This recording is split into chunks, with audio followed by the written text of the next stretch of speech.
দর্শক, আসসালামু আলাইকুম। আমরা পৃথিবীতে যারা মানুষ রয়েছি তারা সবচেয়ে বেশি অসহায় এবং সবচেয়ে বড় একা। ভাবছেন যে এটা কি করে সম্ভব? হ্যাঁ, এটাই সম্ভব।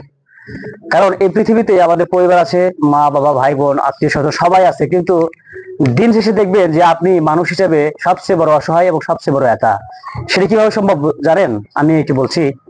আমার সামনে যিনি বসে আছেন ইনি মোহাম্মদ ইউসুফ আলী মাস্টার। আমি বিগত 2.5 থেকে 3 মাস আগে একটি ভিডিও ধারণ করেছিলাম এনাকে নিয়ে। উনি তখন দিব্যি কথা বলতে পারতেন এবং কথা বলেছেনও। আপনারা সেটা শুনেছেন এবং দেখেছেন।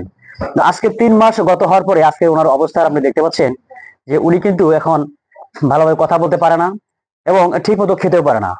3 মাস আগে যেমন ছিলেন 3 মাস পরে আর তেমন নেই।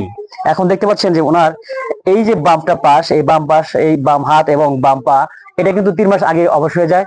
উনি স্ট্রোক করেন, ব্রেন স্ট্রোক করার কারণে ওনার এই পাশটা টোটালি কিন্তু পড়ে যায় এবং উনি আর হাঁটতে পারতেন না। এবং এই যে আজকে 3 মাস পরে ওনার যে অবস্থান, ওনার এই ডান পাশটা কিন্তু পড়ে গেছে এবং এটাও কিন্তু আর শক্তি উনি পায় না। কারণ একটাই, যে উনি বিগত প্রায় 1.5 মাস থেকে উনি খাবার খেতে পারে না, বিশেষ করে ভাত জাতীয় বা দানাদার যে খাবারগুলো আছে এগুলো উনি খেতে পারে না, শর্করা উনি খেতে পারে না, বিধায় ওনার শক্তি নেই। এখন উনি কিন্তু কথাও কিন্তু অস্পষ্ট কথা কিন্তু বলতে পারে না।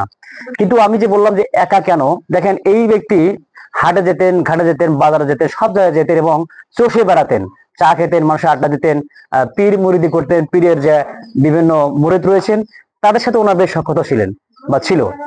এখন বিষয় হলো যে ইনি যে এই অবস্থা পড়ে আছে, আপনি শুধু একটা বার অসুস্থ হয়ে দেখেন, একটা বার হাসপাতালে বেডে পড়ে দেখেন যে আপনার যে জীবন কতটা মূল্যবান সেটা বুঝতে পারবেন। আপনার জীবনটা মূল্যহীন হয়ে পড়বে। এই টাকা পয়সা ধন দৌলত আত্মীয় স্বজন কেউ ধরা দেবে না, আপনি একা হয়ে যাবেন এবং একা হয়ে যাবেন, একা হয়ে পড়ে রইবেন। এই আমি যে বলছি এই ব্যক্তি মানুষটি এই যে বাজার ঘুরতেন, অনেক কাজ করতেন, অনেক সক্ষতা ছিল, অনেক শুভানুদ্দায়ী এলাকায় রয়েছে, এই সমাজে রয়েছে এবং বাজার ঘাটে রয়েছে। কিন্তু দেখেন উনি যখন অসুস্থ হয়ে পড়ে গেছেন, ওনাকে কিন্তু দেখার জন্য কেউ আসছেন না বা আসেন না, খুব কম। এই আশপাশে পাড়াপড়শি তারা কিন্তু আসেন, অনেকে তো জানেন, অনেকে জানেন না। কিন্তু যারা জানেন তারা আসছেন বা আসবেন বলে ভাবছেন, কিন্তু আসছেন না। কিন্তু এই যে উনি কিন্তু একটা, ওনার যে হৃদয় আছে, মন আছে, উনি কিন্তু চায় যে আমার যে সাগরিদ ছিল বা আমার যে আত্মীয় স্বজন যারা রয়েছে তারা একটা বার হলে যেন তাকে দেখে যায়।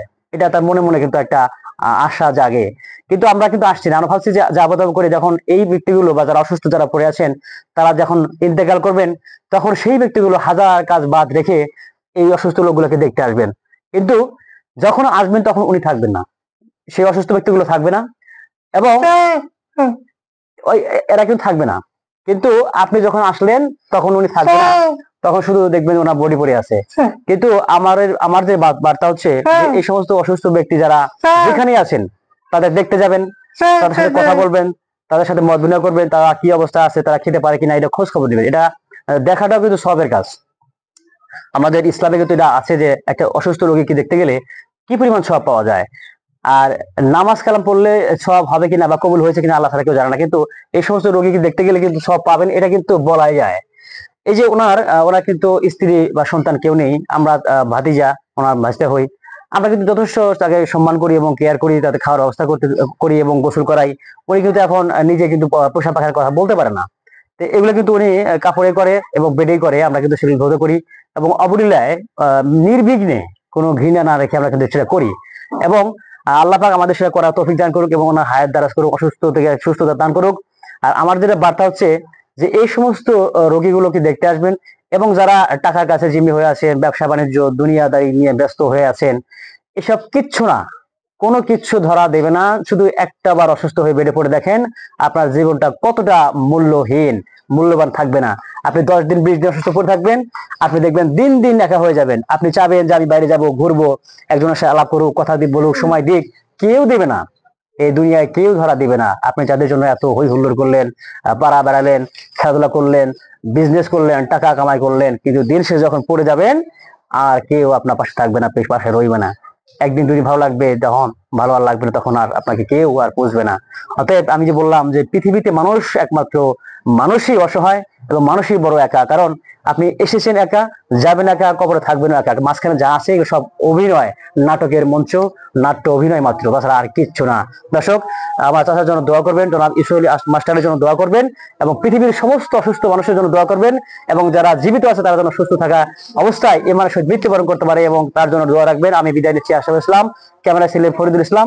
আর এখন উনি এই অবস্থা তার সর্বশেষ তথ্য জানিয়ে শেষ করছি। আসসালামু আলাইকুম ওয়া রাহমাতুল্লাহি ওয়া বারাকাতুহু।